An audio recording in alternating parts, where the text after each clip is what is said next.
গল্পকথন by Kallol chapter 2 আমাদের আজকের নিবেদন হুমায়ুন আহমেদের গল্প সুখী মানুষ।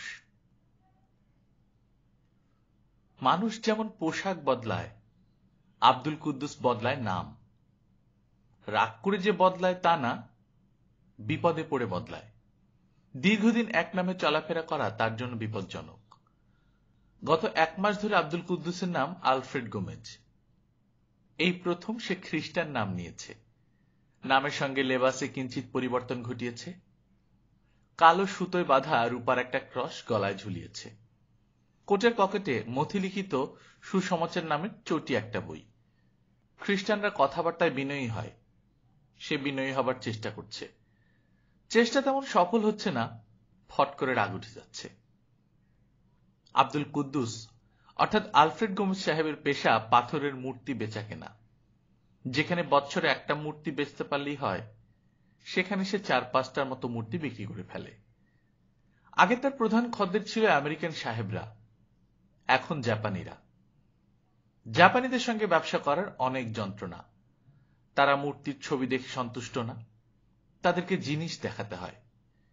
সেই জিনিস তারা যে দেখেই সন্তুষ্ট হয় তা না, নানাভাবে হাতাপিতা করে। শিরীষ কাগজের মতো সবুজ রঙের কাগজে মূর্তি ঘষাঘষি করে। তারপর সেই কাগজ বড় সাইজের ক্যালকুলেটরের মতো যন্ত্রে ফেলে দেয়। যন্ত্রের ভেতর থেকে কটকট কটকট করে শব্দ হয়, কিসব লেখা বের হয়।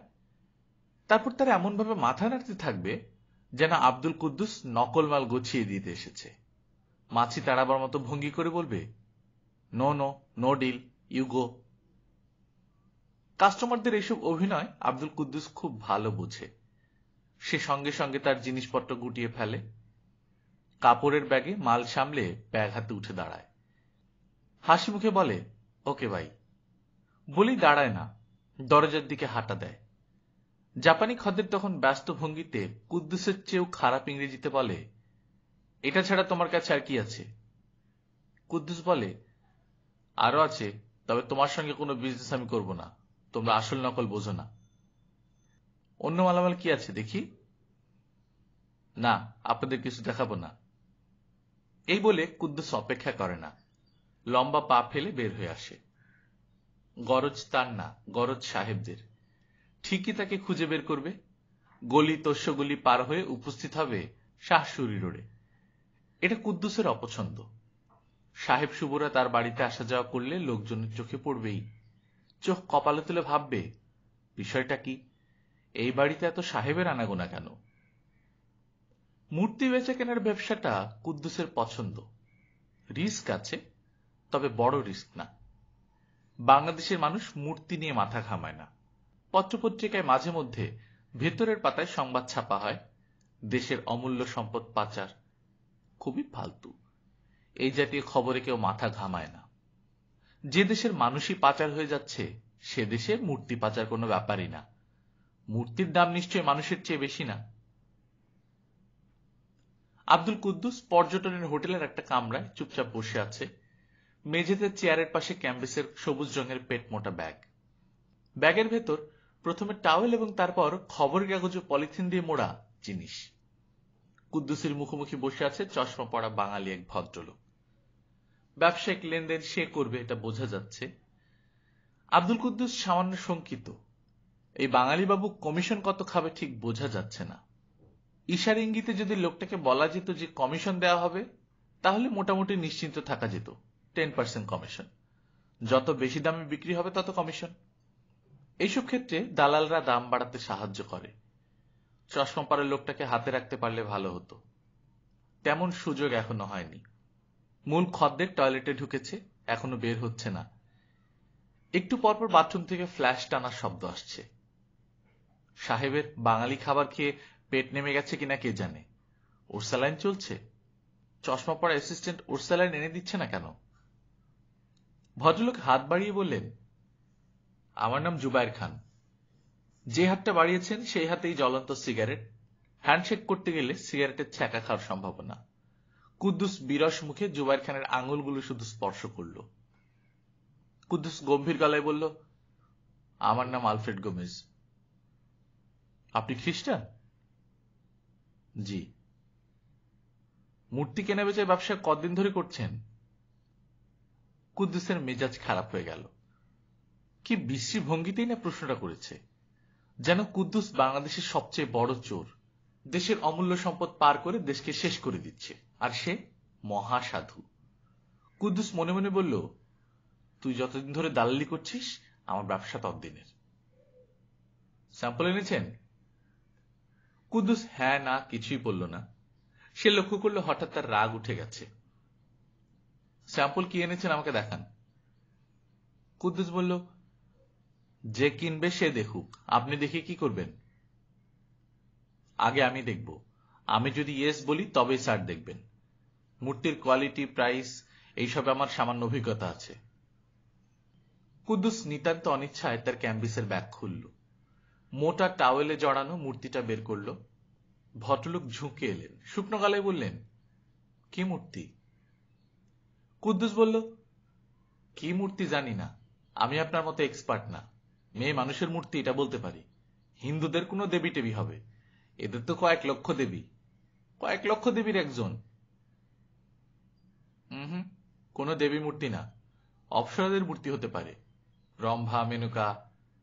স্যার ইন্টারেস্টেড হবেন বলে মনে হয় না। কেন ইন্টারেস্টেড হবেন না? মূর্তি খারাপ? বেশি দিন আগের মূর্তি না, কাঠ দেখেই বোঝা যাচ্ছে পাথরের গ্রেইন বড় বড়। দাম কত চান? ডলারে দাম বলবো না বাংলাদেশি টাকায় বলবো? ডলারই বলুন। $10,000। বলেন কি? জুবাইর খান চোখ কপালে তুলে ফেলল। কুদ্দুস বলল, আপনার জন্য 10% কমিশন আছে। $10,000 আপনি পাবেন 1,000। আমার কমিশনের কোনো দরকার নেই। 500 টাকার এই জিনিসের নাম $10,000? এমন কথা বলা আমার পক্ষে সম্ভবই না। তাও যদি মূর্তি কোষ্টি পাথরের হতো একটা কথা ছিল। কুদ্দুস বলল, তাহলে আর কি, উঠি। বলতে বলতে সে তোয়ালে দিয়ে মূর্তি জড়িয়ে ফেলল। আর তখন জাপানি সাহেব ঘরে ঢুকলেন। জুবাইর হড়বড় করে কি যেন বলল জাপানি ভাষা। বাঙালি ছেলের মুখে জাপানি ভাষা শুনতে অদ্ভুত লাগে। উত্তরে জাপানিও কিছুক্ষণ কিচকিচ করল। জুবাইর কুদ্দুসের দিকে তাকিয়ে বলল, স্যার মূর্তি দেখতে চাচ্ছে। কুদ্দুস উদাস গলায় বলল, দেখে কি হবে? জুবাইর বলল, দেখে কিছুই হবে না। স্যার যদি $1,000 এই মূর্তি কিনতে চায় আমি নিষেধ করব, তবু দেখতে চাচ্ছে দেখান। কুদ্দুস টাওয়েল সরালো। সাহেব কাছে এগিয়ে এলেন, আবারও কিছুক্ষণ কিচকিচ করলেন। জুবাইর বলল, স্যার বলছেন মূর্তি দেখতে খারাপ না, তবে ঠোঁট ভাঙা। এই দেখেন, নিচের ঠোঁটের একটা অংশ ভাঙা। কুদ্দুস দেখল আসলেই ভাঙা। পুরনো আমলের এসব জিনিসের মূল্য ভাঙা থাকলেই বাড়ে। তারপরেও খুঁত তো বটেই, কেনার সময় আরো দেখে শুনে কেনা উচিত ছিল। তবে ঠোঁট ভাঙার কারণে মূর্তিটা দেখতে খারাপ লাগছে না। কুদ্দুস এই মূর্তিটা আগে ভালো মতো দেখেনি, এই প্রথম দেখছে। যতই দেখছে ততই অবাক হচ্ছে। পাথরের মূর্তি বলে মনেই হচ্ছে না, মনে হচ্ছে জীবন্ত কোনো মেয়ে। যে কোনো কারণে লজ্জা পেয়েছে বলে হঠাৎ চোখের দৃষ্টি নত হয়েছে। গাল হয়েছে ঈষৎ লাল।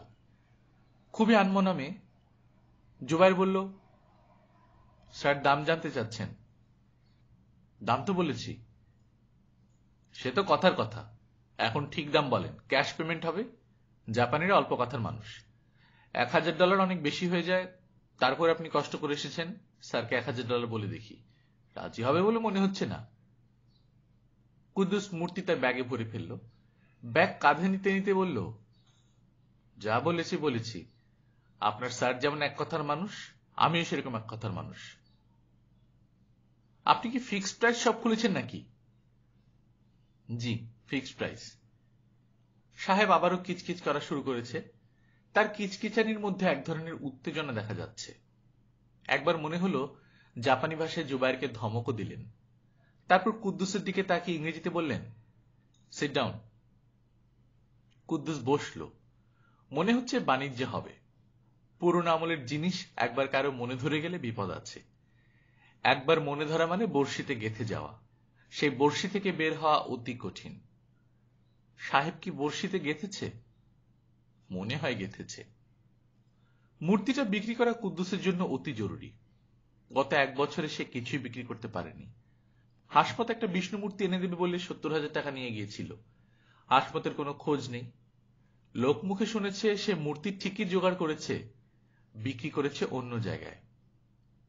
কুদ্দুসের বিরাট সংসার, 4 ছেলে মেয়ে, স্ত্রী, তার 2 শালাও তার সঙ্গে বাস করে। দেশে টাকা পাঠাতে হয়। এক বোন সম্প্রতি বিধবা হয়েছে, তাকেও টাকা পয়সা দিতে হয়। শুধু টাকা দিয়ে মনে হয় পার পাওয়া যাবে না। এই বোনও তার সংসার নিয়ে কুদ্দুসের বাসায় উঠবে। আজ মূর্তিটা বিক্রি করতে পারলে হতো। জুবায়ের বলল, স্যার বলছেন মূর্তিটা বের করতে। কুদ্দুস মূর্তি বের করল। আগে মনে হচ্ছিল মূর্তির মেয়েটা লজ্জা পেয়ে মাথা নিচু করে রেখেছে।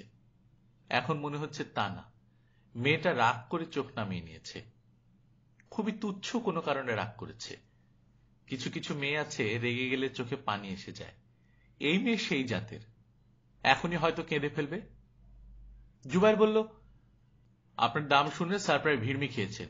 যাই হোক, স্যার একটা দাম বলেছেন, এর বেশি 1 পয়সাও দেবেন না। ক্যাশ ডিলিং হবে। আপনি মূর্তি রেখে যাবেন, ডলার পকেটে ভরবেন। স্যার বলেছেন সর্বমোট $4,000।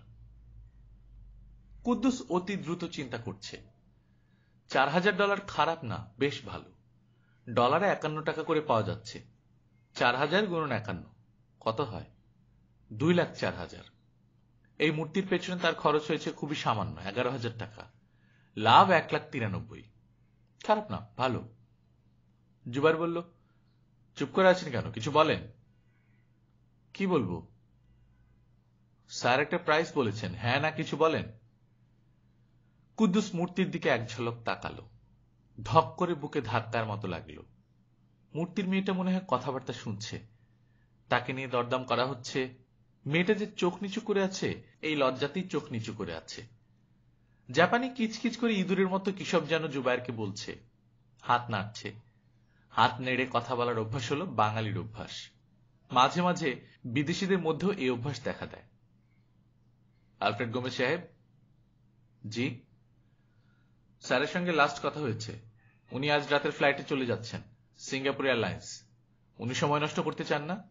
আরো $500 ধরে দিয়েছেন। আশা করি এরপর আর আপত্তি থাকার কথা না। কুদ্দুস উঠে দাঁড়াতে দাঁড়াতে বলল, মূর্তি বেচব না। জুবায়ের বলল, গোমেজ সাহেব, আপনি একটু ভুল করছেন। স্যার সামান্য আগ্রহ দেখিয়েছেন বলে আপনি ভেবে নিচ্ছেন স্যারের খুবই গরজ। উনার কিন্তু এত গরজ নাই। দরাদরি উনি খুবই অপছন্দ করেন বলেই ঝামেলা কমাবার জন্য 500 টাকা এক্সট্রা দিতে চেয়েছেন। আমি নিজে বাঙালি, বাঙালি চরিত্র আমি ভালো জানি। আপনি হোটেল থেকে এক পা বের হয়ে আবার ফিরে আসবেন, তখন কিন্তু আমরা $500 কম দেবো, এটা মনে রাখবেন। আপনি যেমন তেদড়, আমিও তেদড়। কুদ্দুস ঠান্ডা গলায় বলল, আমি ফিরে আসব না। হোটেলের বাইরে কুদ্দুসের পোষা বেবি ট্যাক্সি। বিজনেসে বের হলে কুদ্দুস সারাদিনের জন্য একটা বেবি ট্যাক্সি নিয়ে নেয়। সকাল থেকে সন্ধ্যা পর্যন্ত ঘুরবে, 500 টাকা। সন্ধ্যার পর কুদ্দুস হলো ফ্যামিলি ম্যান। 2 ছেলে মেয়েকে পড়ায়। রাত্রে খাওয়া দাওয়ার পর স্ত্রীকে সঙ্গে নিয়ে ছবি দেখে। অনেকগুলো চ্যানেল ফ্যানেল হওয়ার খুব সুবিধা হয়েছে। বোতাম টিপলে কোনো না কোনো ছবি পাওয়া যাবেই। সবই খুব সস্তা ধরনের ছবি, তবু বিনা পয়সায় দেখা যাচ্ছে, খারাপ কি? মাগনা সব জিনিসই ভালো। মাগনা আমার ভাগনা, ভাগনা সবই ভালো। বেবি ট্যাক্সিতে ওঠার সময় কুদ্দুস দেখল জুবায়ের সাহেব হোটেলের সিঁড়িতে চলে এসেছেন। তার মুখ অসম্ভব বিরক্ত। তিনি হাত ইশারায় কুদ্দুসকে ডাকলেন। বেবি ট্যাক্সিওয়ালা বলল, স্যার আপনার ডাকে। কুদ্দুস উদাস গলায় বলল, ডাকুক, তুমি চালাও। আজকের বাণিজ্যটা হয়নি। আশ্চর্যের ব্যাপার হচ্ছে, তার জন্য কুদ্দুসের মোটেও খারাপ লাগছে না।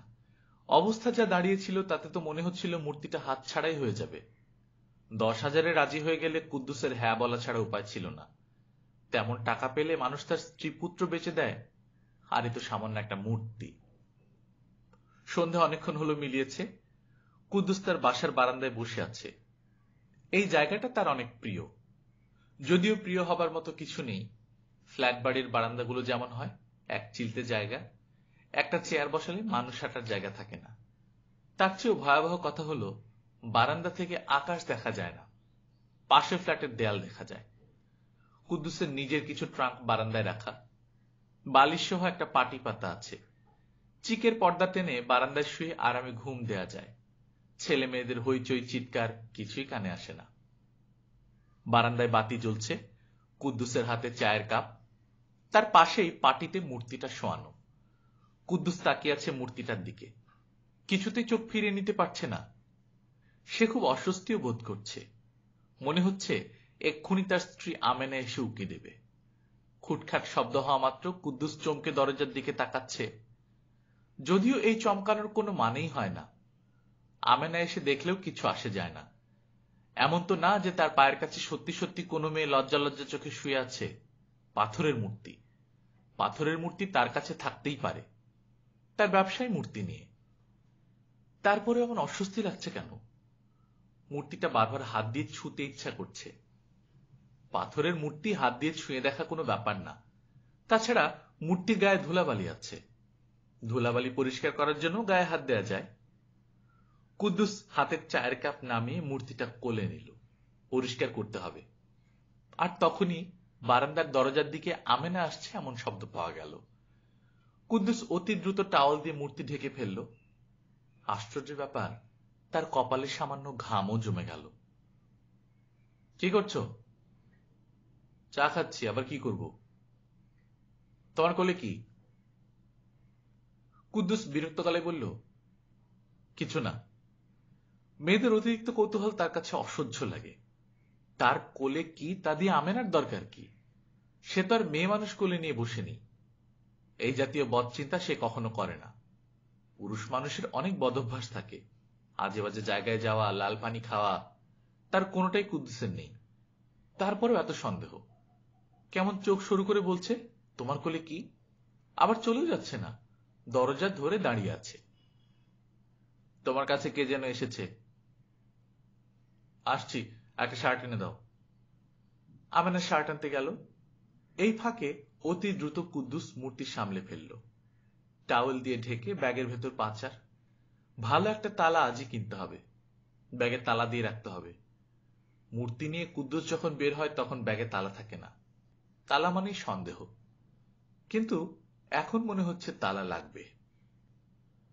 বসার ঘরে শুকনো মুখে জুবায়ের খান বসে আছে, হাতে জ্বলন্ত সিগারেট। এই গরমেও স্যুট পরে এসেছে। কুদ্দুসকে ঢুকতে দেখে সে উঠে দাঁড়ালো না, নড়ে চড়ে বসল। কুদ্দুস বলল, আপনি বাসা চিনলেন কিভাবে? ঠিকানা কোথায় পেয়েছেন? জুবায়ের খান বিরক্ত গলায় বলল, জোগাড় করেছি।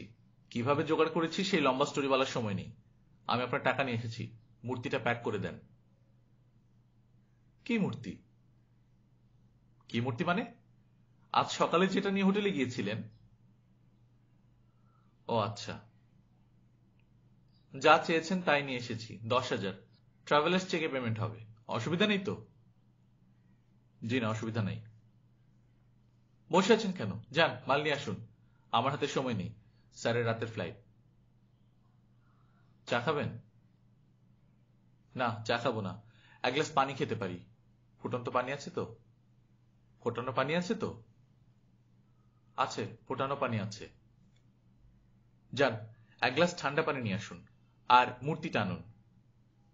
কুদ্দুস ঘরে ঢুকলো, পানি নিয়ে ফেরত এলো। পানির গ্লাস টেবিলে রাখতে রাখতে বলল, ছোট্ট একটা সমস্যা হয়েছে, মূর্তিটা আমার সঙ্গে নাই। সঙ্গে নেই মানে? এইসব জিনিস তো সাথে নিয়ে ঘুরি না সবসময়, সামলায় রাখতে হয়। তা যেখানে সামনে রেখেছেন সেখান থেকে নিয়ে আসুন। চলুন, আমি সঙ্গে যাচ্ছি, আমার সঙ্গে গাড়ি আছে, কোনো অসুবিধা নেই। মূর্তি তো রাজশাহী চলে গেছে। রাজশাহী চলে গেছে মানে? আমার পার্টনার সকালবেলা নিয়ে চলে গেছে, ইন্ডিয়াতে পাচার হবে। দেবদেবীর দেশ তো, ওদের এইসব জিনিসের আলগা কদর। পূজার ঘরে রেখে পূজা টুজা করবে। গোমেজ সাহেব। জি? আপনি ঠিক করে বলুন তো, আপনি কি মোচড় দিয়ে জিনিসটার দাম বাড়াতে চাচ্ছেন? সত্যি করে বলুন। আমি না হয় স্যারের সঙ্গে মোবাইলে টেলিফোন করে আরো কিছু দেব। সত্যি কথা বলছি, ক্রস ছুঁয়ে বলছি। কোনো খ্রিস্টান ক্রস ছুঁয়ে মিথ্যা কথা বলতে পারে না। কুদ্দুস হলো বালিশ ঘুম টাইপ মানুষ। বালিশে মাথা ছোঁয়ানো মানে ঘুম। আজ রাতে যে কি হয়েছে, কুদ্দুস বিছানায় গড়াগড়ি করছে। ঘুম আসছে না, ফ্যানের বাতাসে গরম লাগছে। বিছানা থেকে মনে হয় গরম ভাপ আসছে। একটু পরপর পানির তৃষ্ণা হচ্ছে। যতবার সে পানি খেতে উঠছে ততবারই ঘুম ঘুম গলায় আমেনা বলছে, কে? আমেনার খুবই সজাগ ঘুম।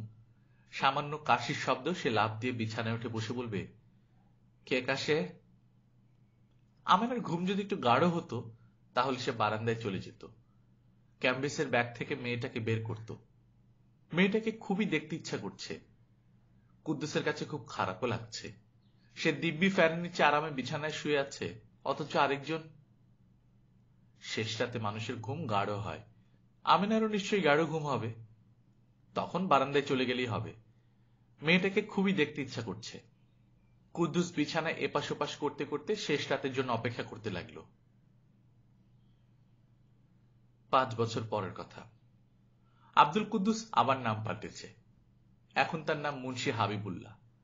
নামের সঙ্গে চেহারা ও পোশাক পরিবর্তন করতে হয়েছে, সেটাও করেছে। দাড়ি রেখেছে, মাথায় নেপালিদের রঙিন টুপি, গায়ে ফতুয়া এবং পাঞ্জাবির মাঝামাঝি জাতীয় একটা পোশাক। মূর্তি ব্যবসাতেই সে আছে, বেশ জোরে সোরেই আছে। ব্যবসা বেড়েছে। এখন ইন্ডিয়া থেকেও মাল আসে। তাকে সারা বছরই ব্যস্ত থাকতে হয়। আজ রাজশাহী, পরশু দিনাজপুর। কাজের সুবিধার জন্য একজন ফুল টাইম অ্যাসিস্ট্যান্টও রেখেছে। ইংরেজিতে এমএ পাস, চৌকস ছেলে, চোখে মুখে কথা বলে। বিদেশি ক্রেতাদের সঙ্গে যোগাযোগ সেই করে। এর মধ্যেই জাপানিদের সঙ্গে কথা বলার জন্য জাপানি ভাষা শেখার চেষ্টা করছে। হীরের টুকরা ছেলে, ঘরে বড় মেয়ে থাকলে জামাই করে রাখার মতো ছেলে। ক্যাশ টাকা আব্দুল কুদ্দুসের হাতে কখনো থাকে না, তবে এবারে সে ক্যাশ টাকা আটকে ফেলেছে। জিগাতলা 1000 স্কোয়ার ফুটের একটা ফ্ল্যাট কিনে ফেলেছে। ছেলে মেয়ে নিয়ে থাকার জন্য ফ্ল্যাটটা খুবই ছোট, সেই জন্যই হয়তো আব্দুল কুদ্দুস একাই মাঝে মাঝে এসে থাকে। সুন্দর করে সাজানো ফ্ল্যাট, টিভি আছে, ফ্রিজ আছে, বসার ঘরে সোফা সেট, শোবার ঘরে ডাবল খাট, ড্রেসিং টেবিল, মেঝেতে কার্পেট, বারান্দায় বেতের দুলুনি চেয়ার। আব্দুল কুদ্দুস তার ফ্ল্যাটে কখনো দিনে দুপুরে আসে না। রাত 8টা-9টা, মাঝে মধ্যে তারও পরে এসে উপস্থিত হয়। মাথায় চাদর দিয়ে রাখে বলে তার মুখও পরিষ্কার দেখা যায় না। ফ্ল্যাটের লিফট এখনো চালু হয়নি, তাই তাকে হেঁটে হেঁটে সিঁড়ি ভেঙে 7 তলায় উঠতে হয়। এই সময় তার খুব চেষ্টা থাকে কেউ যেন তাকে দেখে না ফেলে, যেন নিজের ফ্ল্যাট বাড়িতে থাকাটা ভয়ঙ্কর নিষিদ্ধ ধরনের কোনো কাজ। চাবি খুলে ফ্ল্যাটে ঢুকে আব্দুল কুদ্দুসের মন ভালো হয়ে যায়। অনেক সময় নিয়ে নিজে ঘর ঝাড় দেয়, পালকের ঝাড়ন দিয়ে সোফার ধুলা ঝাড়ে, রান্নাঘরে ঢুকে চা বানিয়ে চা খায়। রাত আরো গভীর হলে শোবার ঘরে ঢুকে। তখন তার গা ছমছম করতে থাকে, অদ্ভুত রোমাঞ্চ হয়। বক্স খাটের ড্রয়ার থেকে কাঁপা কাঁপা হাতে সে তার ক্যাম্বিসের ব্যাগটা বের করে। এই সময় তার বুক ধকধক করতে থাকে। মনে হয় এই বুঝি মাথা ঘুরে পড়ে যাবে। মূর্তিটার দিকে তাকানোর পরই একটা শান্তি শান্তি ভাব আসে। মনে হয় এই পৃথিবীতে তার চেয়ে সুখী মানুষ আর কেউ নেই। নির্জন ফ্ল্যাট বাড়িতে শুধু সে এবং তার অতি প্রিয় একজন। সারা রাত সে যদি তার সেই প্রিয় মুখের দিকে তাকিয়ে থাকে, তাহলেও কারোরই কিছু বলার নেই। আব্দুল কুদ্দুস জানে তার ভয়ঙ্কর কোনো অসুখ করেছে। যত দিন যাচ্ছে অসুখটা ততই বাড়ছে। পৃথিবীর সব অসুখেরই কোনো না কোনো চিকিৎসা আছে, এই অসুখেরও নিশ্চয়ই আছে। কিন্তু সে চায় না এই অসুখের চিকিৎসা হোক, বরং সে উল্টোটা চায়। সে চায় অসুখটা আরো বাড়ুক, তাকে পুরোপুরি গ্রাস করে ফেলুক। মূর্তিটার জন্য আব্দুল কুদ্দুস আজ একটা উপহার নিয়ে এসেছে, পাথর বসানো গলার হার। সে খুব যত্ন করে হারটা মেয়েটাকে পরালো, তারপর ফিসফিস করে প্রায় জড়ানো গলায় বলল, জান শোনা গো, হারটা পছন্দ হয়েছে? এই কথাগুলি বলতে গিয়ে তার চোখে পানি এসে গেল। তার কাছে মনে হলো এই পৃথিবীতে সে সবচেয়ে সুখী মানুষ। গল্পকথন বাই কল্লোল চ্যাপ্টার 2তে আপনারা শুনছিলেন হুমায়ুন আহমেদের গল্প সুখী মানুষ। আমরা নিয়মিত গল্প পাঠ করে শোনাচ্ছি। আপনারা যারা প্রথমবার মতো শুনছেন, কাইন্ডলি সাবস্ক্রাইব করে নেবেন। গল্প পাঠ ভালো লাগলে বন্ধুদের সাথে শেয়ার করবেন। নিজে ভালো থাকবেন, আশেপাশের লোকজনকে ভালো রাখবেন। টাটা।